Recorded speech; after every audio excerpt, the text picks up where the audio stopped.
Hello, my name is Kofi Mark Ashite, and in one of the biggest news in the footballing world today is that Liverpool have signed a multi-year deal with kit manufacturers Adidas, commencing on the 1st of August 2025, bringing to an end the 5-year partnership with Nike. For the first time since 2011-12 season, we're going to see the stripes, the three stripes, back at Anfield, back sponsoring Liverpool in terms of kit makers. But then it means that Liverpool are bringing an end to that 5-year deal with Nike.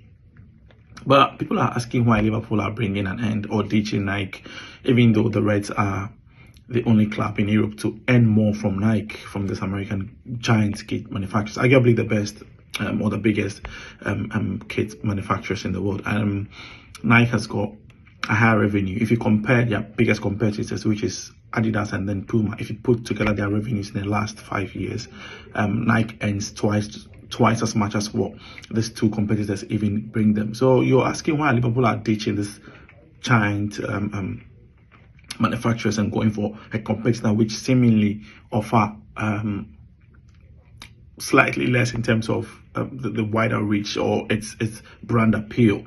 But then if you follow Liverpool for a long time, you know that it's not only just about the money. Yes, it is true that Liverpool are going to earn about 70 million a year from the Adidas deal, which is about close to 500 million pounds for the duration of the 5-year deal, which is good money if you look at what Man United, their biggest rivals, are earning from Adidas.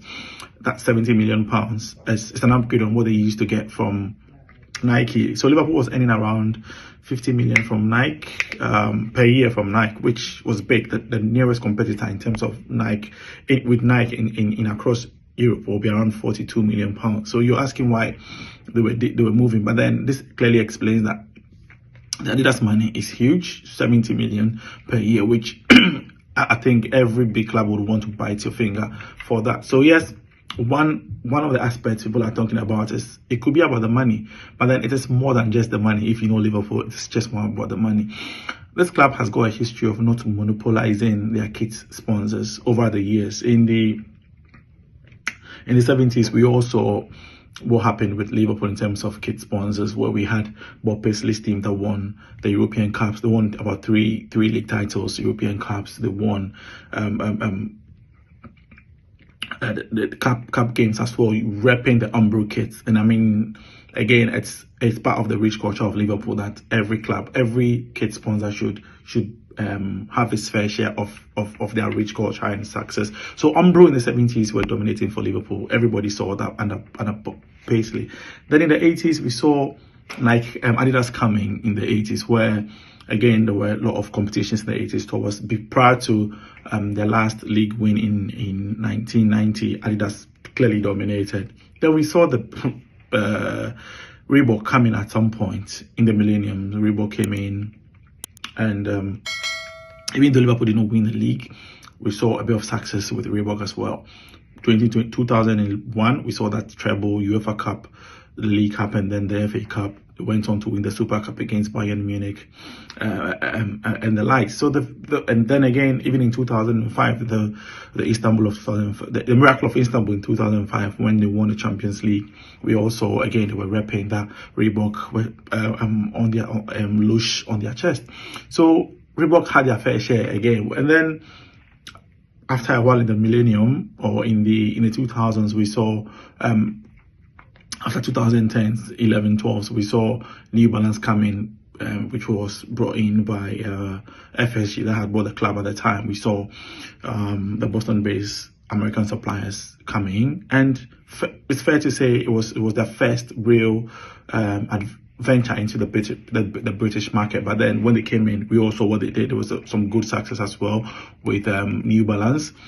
The club came close to winning the league by a point, 97 points. They couldn't win it, but then they won the Champions League with New Balance. They won their first Premier League in 30 years with New Balance. They won the Club World Cup with New Balance. They won Community Shields. They won domestic cups, FA Cup, and so New Balance largely brought some success during the Jurgen Klopp era. And then came Nike. There was a bit of tussle ditching New Balance for Nike because the global appeal of Nike through the likes of LeBron James and co came in. But then, listen, Liverpool just went in big for the Nike deal. Nike deal was not, the money was not as almost the same as New Balance, but then I think they went for Nike because they felt that rich culture of Nike and the global appeal will give them the wider reach, which indeed I'm happy. 20% sales from Nike merchandise also went to Liverpool during that time period. So yes, they made some good money with Nike. Again, there was some good success with Liverpool. Yes, they didn't win much, but then we saw them back in the Champions League final in 2022. We saw them do that. We again saw them going into finals of winning a domestic double, winning the Carabao Cup again last year.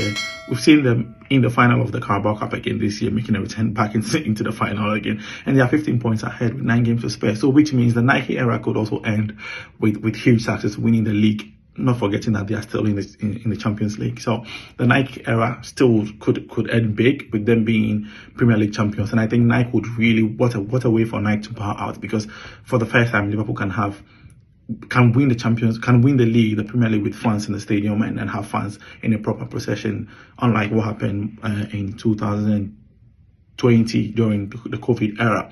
So and it's not just about the money aspect, but I think Liverpool's way of not monopolizing just one kit sponsor throughout has been a reason behind changing kit sponsors maybe every 5, 6, 7 years, so that everybody can be a part of that rich culture that Liverpool Football Club has. And then someone may be thinking, another thing that some people may be thinking, which could be true also, is, listen, aside the money aspect, Liverpool are using Adidas to lure Mohamed Salah and then Trent Alexander-Arnold into extending their contracts. We all know their contracts expire at the end of this season. But then, look, these are two Adidas branded or ambassadors that are being sponsored by the giant kit manufacturers in Germany. So the appeal alone of getting your club being sponsored also by your kit boot suppliers is something that the clubs would always want to use as a lure to get these people. And one thing Adidas would also want to look at is they might want to continue from where they left off in the 80s, where Liverpool were a dominant force, not just in English football, but then across the globe and Europe as a matter of fact. But one of the key takeaways here is also that Liverpool can be killing two birds with one stone. If you look at the money Adidas is giving them per year, that's 70 million pounds per year, you add what they get from Standard Chartered per year in addition to that, and that would cover the entire playing body and half of the technical team's wage bill, and that is huge for Liverpool. You're looking at the revenue loss from last year, 2023, because they couldn't go into the Champions League from 2024 because they couldn't go into the Champions League in 2023, that 47 million loss that they recorded. And this is a huge step for them to make sure that they can always cover up for those wage bills and those losses. So listen, it's great business for Liverpool. Adidas are coming on board, and everybody knows how unique Adidas kits have been for Liverpool, that those cutting edge kits that Liverpool have worn or have repped in the past for Adidas, and how significant and iconic they have been in the days of Sir Kenny Dalglish, the Ian Rushes, and then most recently John Barnes, and then Steven Gerrard. You can all imagine all the glory days Adidas brought to the club. Hopefully that returns.